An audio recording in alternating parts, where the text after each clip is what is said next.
ঘূর্ণিঝড় রেমালের দাপটে ভেঙে পড়া কলাগাছ কাটতে গিয়ে বিদ্যুৎপৃষ্ট হয়ে মৃত্যু বাবা ও ছেলে। ঘূর্ণিঝড় রেমালের দাপটে ভেঙে পড়া কলাগাছ কাটতে গিয়ে বিদ্যুৎপৃষ্ট হয়ে মৃত্যু হল বাবা ও ছেলে।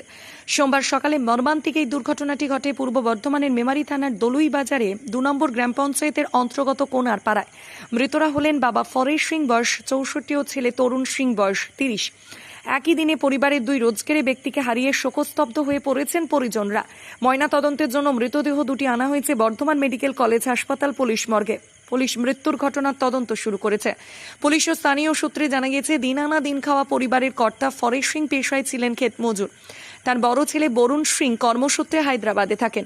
ছোট ছেলে তরুণ সিং কাঠমিস্ত্রির কাজ করতেন। বাবার সঙ্গে তিনি কোনার পাড়ার বাড়িতেই থাকতেন। একটা কলা গাছ কাটতে গিয়ে একসাথে স্বামী ও শ্বশুরের মর্মান্তিক মৃত্যুতে শোকে কাতর হয়ে পড়েছেন তরুণের স্ত্রী মুনমুন দেবী। তার বুক ফাটা কান্নায় এখন ভাসছে কোনার পাড়া।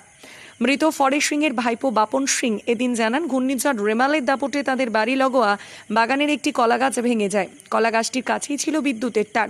এদিন সকালে ফরেশ সিং ওই কলাগাছটি কাটতে যান। কাটার সময় গাছটির বিদ্যুৎ বাহিত তারের সংস্পর্শে চলে আসলে ফরেশ সিং বিদ্যুৎপৃষ্ট হন। তাকে বাঁচাতে গিয়ে তার ছোট্ট ছেলে তরুণ সিংহ বিদ্যুৎপৃষ্ট হন। তরুণ আর্তনাদ শুরু করলে প্রতিবেশীরা ঘটনাস্থলে ছুটে যান। তারা কোনো রকমে বাবা ও ছেলেকে উদ্ধার করে স্থানীয় বরশুল প্রাথমিক স্বাস্থ্য কেন্দ্রে নিয়ে যায়। শারীরিক অবস্থা সংকটজনক থাকায় বরশুল হাসপাতালে চিকিৎসকরা দুজনকেই বর্ধমান মেডিকেল কলেজ হাসপাতালে স্থানান্তর করেন, কিন্তু শেষ রক্ষা হয়নি। চিকিৎসকরা বাবা ও ছেলে দুজনকে মৃত বলে ঘোষণা করেন। প্রতিবেশী সৈকত মালিক বলেন, ঝড়ে কলাগাছটি বাড়ির বিদ্যুৎ লাইনের সার্ভিস তারের উপর ভেঙে পড়ে। সেই কলাগাছ কাটতে গিয়ে যে এমন ভয়ঙ্কর ঘটনা ঘটে যাবে তা কেউ কল্পনাও করতে পারছেন না। মেমারির বিধায়ক মধুসূদন ভট্টাচার্য বলেন, বড়ই বেদনাদায়ক ঘটনা, আমরা পরিবারের পাশে আছি।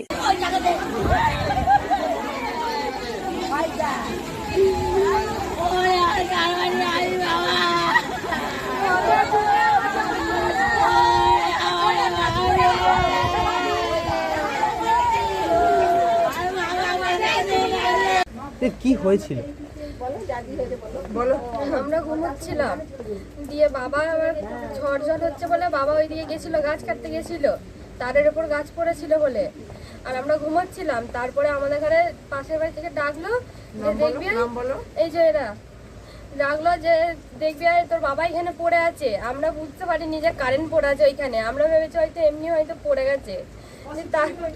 তারপরে আবার আমি বললাম, ওটো দেখো ওখানে বাবার কি হয়ে পড়ে আছে ওইখানে। দিয়ে ছুটে আসতে গিয়ে আমি বাড়ি থেকে বেরিয়ে গিয়ে দেখছি যে দুজনা ছটকা চটকি করছে, কারেন্ট লেগে এইগুলো সব পুড়ে গেছে। আমি দেখছি, আমি যাচ্ছি, আমায় যেতে দেয় ডেকে, আমি ডাকতে যাচ্ছি আমাদের ও বাড়িতে যে চলো কি হয়ে গেছে আমাদের বাড়িতে। ওই কারেন্টের জন্য হয়েছে আমাদের, ওরা কারেন্টের হোম মেরে কারেন্ট নিয়েছে।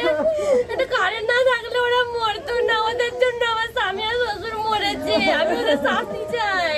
কটা নাগাদ ঘটেছে? 8:30টার দিকে। নামগুলো একটু বলুন না।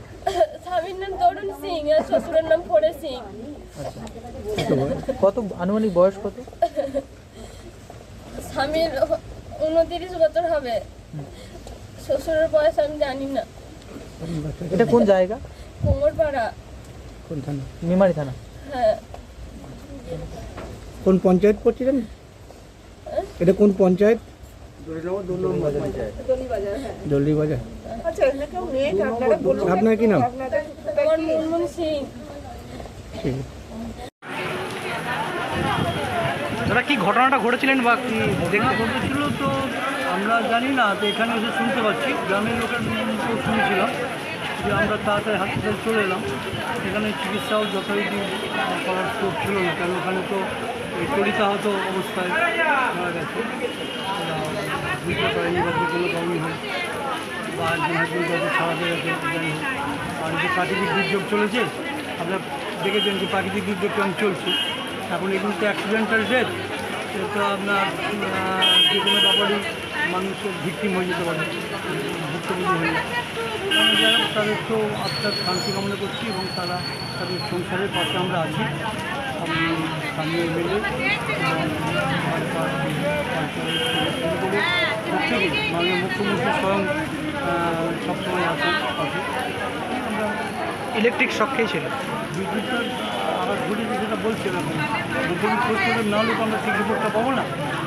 আমাদের থানা থেকে যেটুকু দেখেছেন ওরা তো এখন চেষ্টা রেফার করেছেন ইউপি সেকশনে, ওখানে যেভাবে ওরা বলবেন ডাক্তারবাবুর সিদ্ধান্ত হচ্ছে চূড়ান্ত, এখানে তো আমাদের বলাটা ঠিক হবে না। মূলত কি মানে রেমালের এই ঝড় এই কারণে কি ঘটনা ঘটেছে?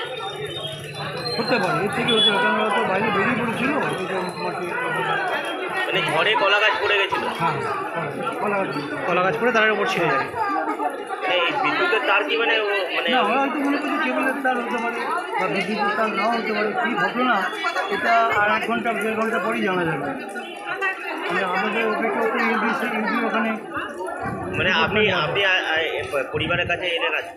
আমার তো সংবেদনা জানানো এবং আমার যেহেতু এলাকার ব্যাপার, আমার তো পাশে থাকা দরকার, এই জন্য আমরা এসেছি এবং ওদের আশ্বাস দেওয়া যে কোনো অসুবিধা হলে আমরা আছি। মেমারি থেকে পরিতোষ শীলের রিপোর্ট, সোজা কথা নিউজ, পূর্ব বর্ধমান।